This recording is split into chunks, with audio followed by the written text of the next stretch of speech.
За сайн байцгаана уу? Бүгдөө өнөөдөр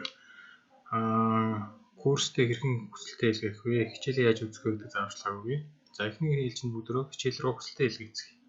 За тэгэхээр бүгдөө дахин сонгох хичээлд хүсэлтэд илгээхдээ дэлгэрэнгүй гэсэн зэсийг тавчийг дарснаар энэ цонх гарч ирнэ. Ерөнхий томс дээр сургалтын маань постэр маань тавигдсан байна.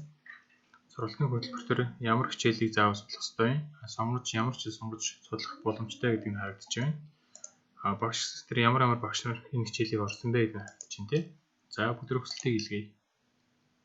Хүсэлтийг цонхыг дараад насварлагын боловсролын 2 хичээлийг сонгоё.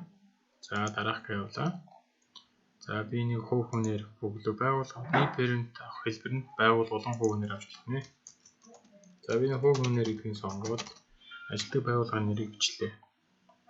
За би болохоор мэргэжсэн машин чинийг жагтлахгүй сургалтын гэрээг танилын дараа танилцж болно. За бүгд сургалтын гэрээг зөвшөөрөөд илгээх төвчийг дарснаар биднэрт амжилттай илгээглээ гэсэн мэдээлэл гарч ирнэ. За төлбөрийг шууд купигээр төлөх юм уу? Нэхэмжлэх авч болох юм. За купигээр төлөхийг бол ингээд агаарснаас уншуулад төлбөрөө хийж болно.